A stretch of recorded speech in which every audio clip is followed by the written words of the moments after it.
بسم اللہ الرحمن الرحیم۔ افسوس بے شمار سہن ہائے گفتنی، خوف فساد خلق سے نہ گفتہ رہ گئی۔ معزز سامعین گرامی قدر، گزشتہ 1.5 ماہ میں پاکستان کے اندر جو ماحول بنا ہوا ہے آپ کے سامنے ہے، لیکن افسوس اور دکھ کی بات یہ ہے کہ اس ماحول کو نیوٹرلائز کرنے کی، اس کے اندر جذبات کو سٹریٹ لائن رکھنے کی اور لوگوں کے جذبات کو مشتعل ہونے سے روکنے کی جتنی علماء نے اور رہنماؤں نے کوشش کی ہے، آئے روز اس کوشش کے اوپر پانی پھیر دیا جاتا ہے اور اس فرقہ وریت کی جو آگ ہے اس کو بھڑکانے کی بار بار کوشش کی جاتی ہے۔ پورے پاکستان کے اندر جب سیدنا امیر معاویہ اور سیدنا ابو سفیان کے اوپر ایک شخص نے اور ایک جلوس نے اعلانیہ طور پہ لعن طعن کی اور اس کو ایک میڈیا چینل نے چلایا، پورے ملک کے لاکھوں کروڑوں مسلمانوں کے جذبات کو مجروح کیا گیا، ان کے مقدسات کی توہین کی گئی۔ یہ ایک لکھا پڑا ضابطہ طے شدہ ہے کہ آپ نے اہل سنت کے مقدسات کی توہین نہیں کرنی۔ ہم آپ سے یہ مطالبہ کبھی نہیں کرتے کہ آپ ان کا احترام کریں، احترام تو دل کی کیفیت کا نام ہوتا ہے، احترام مت کریں، لیکن آپ کو اس بات کی اجازت نہیں دی جائے گی کہ آپ اصحاب رسول میں سے کسی کے اوپر اعلانیہ لعن طعن کریں۔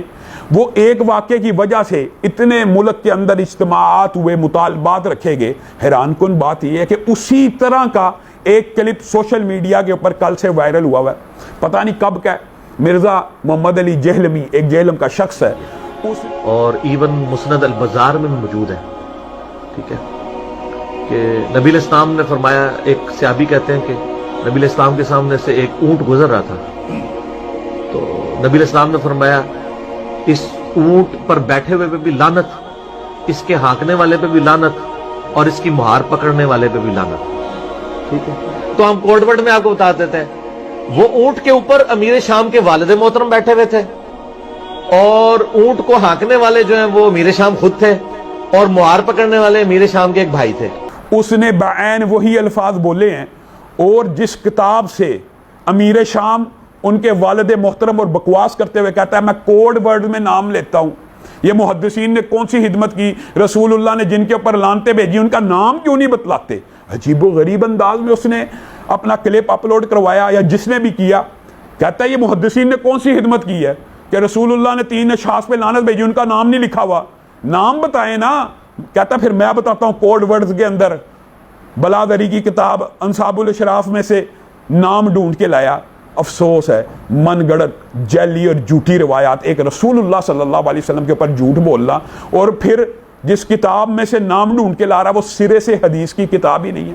کیا اس نے لوگوں کو، عام جو تعلیم سے علم سے وابستہ لوگ ہیں ان کو بھی اس بات کا پتہ ہے کہ یہ جو بات کہہ رہا ہے یہ تو حدیث کی کتاب ہی نہیں ہے جس کتاب کا حوالہ دے رہا ہے۔ اور پھر کوڈ ورڈز کے اندر کہتا ہے معاذ اللہ ثم معاذ اللہ، یہ لعنت۔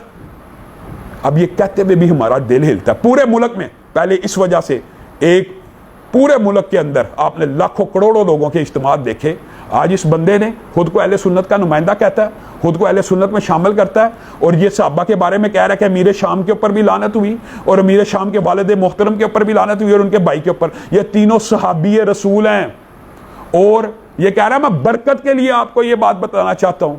یہ کس چیز کا مقدمہ لڑ رہا ہے؟ کیا ملک کے اندر دوبارہ اس چیز کو ہم دوبارہ پورے طاقت اور قوت سے احتجاج کریں؟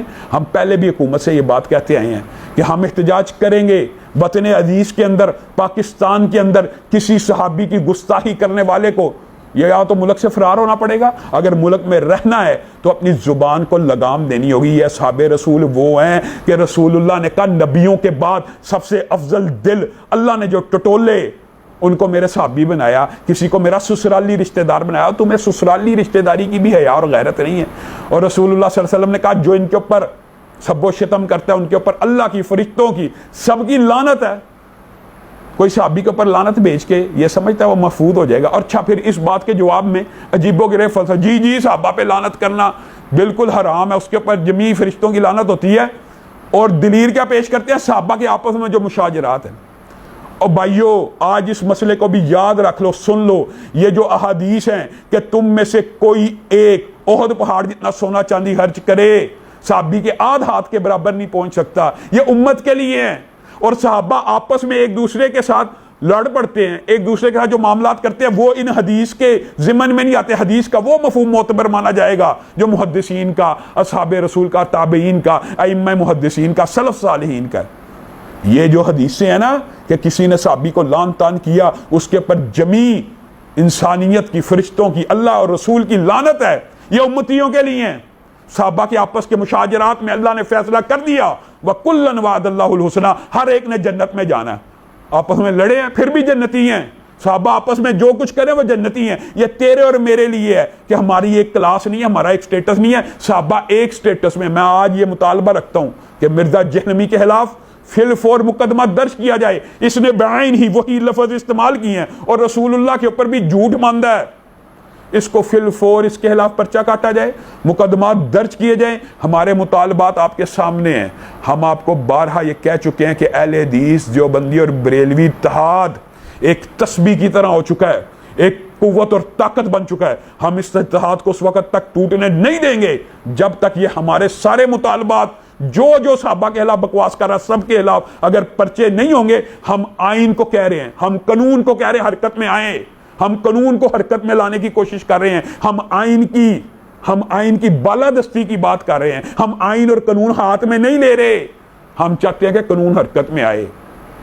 لیکن کیا آپ ہمیں اس بات سے مایوس کرنا چاہتے ہیں کہ بالآخر ہم تھک جائیں، مایوس ہو جائیں کہ یہ گستاخیاں ہوگی اور آج ہی سے اس مرزا جہنمی کے ملک سے فرار ہونے کے اوپر بھی پابندی اور نظر رکھی جائے؟ اس کو یہ کس نے جرت دی ہے کہ یہ سیدنا امیر معاویہ، سیدنا ابو سفیان اور ان کے بھائی جو تینوں کے تینوں صحابی ہیں ان کے اوپر اعلانیہ اس طرح لعن طعن کرے؟ خدا کرے کہ میری عرض پاک پر اترے وہ فصل گل کہ جسے اندیشہ زوال نہ ہو۔